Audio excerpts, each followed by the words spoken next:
दिनांक 25 जुलाई को थाना कर्नलगंज पुलिस को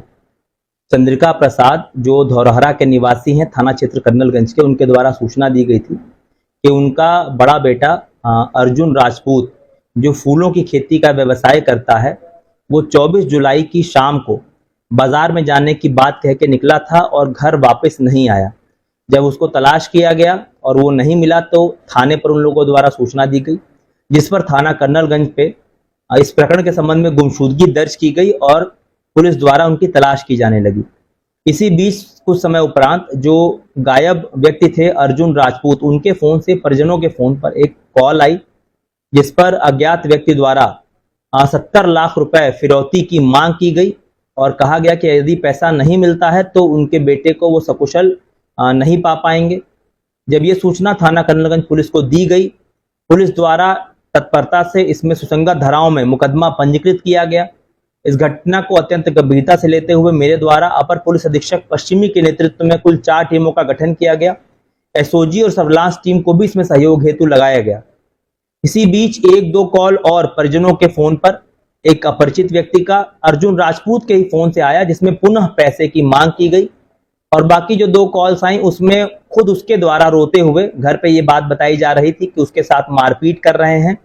पहले तो उसने गोरखपुर ले जाने की बात बताई, उसके बाद किसी अज्ञात जगह की बात बताई कि यदि पैसा नहीं दिया गया तो उसका नुकसान हो जाएगा।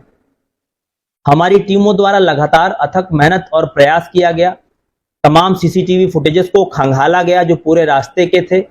अन्य टेक्निकल और मैनुअल साक्ष्य के आधार पे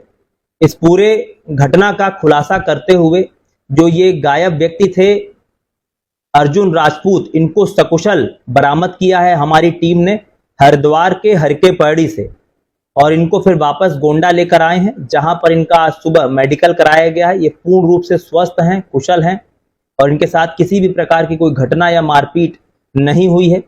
इनसे जब इस घटना के संबंध में पूरी पूछताछ विस्तृत की गई तो इनके द्वारा बताया गया कि ये फूलों की खेती का व्यवसाय करते हैं और पिछले कुछ सालों में इन्होंने कई लोगों से लाखों का कर्ज ले रखा था। करीब 32 लाख रुपए का इनके ऊपर कर्जा था। उससे ये लगातार तनाव में रहते थे और खेती में भी नुकसान हुआ था। तो इनके द्वारा इस तनाव के समय ये षड्यंत्र रचा गया दिमाग में कि अपने आप को ये अपहरत दिखाते हुए अपने पिता से यदि कुछ पैसा प्राप्त कर लें तो ये कर्जा भी चुका लेंगे और आगे जो खेती में कुछ इन्वेस्ट करना होगा तो वो भी कर देंगे। इस प्रकार योजनाबद्ध तरीके से शाम को 24 जुलाई की ये घर से निकले और फोन उन्होंने स्विच ऑफ किया। कुछ घंटों बाद अपनी ही आवाज बदलकर इन्होंने परिजनों को फोन कर गुमराह करने का प्रयास किया गया और उस वक्त ये चारबाग लखनऊ में थे, लेकिन घर वालों को अपनी लोकेशन इन्होंने गोरखपुर में होना बताया। उसके बाद ट्रेन के माध्यम से ये सीधे हरिद्वार पहुंचे और हरिद्वार में आप सभी जान रहे हैं कांवड़ का समय है, वहां बहुत भीड़ लाखों श्रद्धालुओं की है, उसी के बीच ये रह रहे थे और वहां पर किसी अज्ञात अपरिचित व्यक्ति को, जो ये बता रहे हैं कि कान साफ करने वाला व्यक्ति था, उसको 100 रुपए देके इन्होंने पुनः अपने घर पे कॉल कराई ताकि एक अपरिचित की आवाज लगे और पुनः पैसों की मांग की।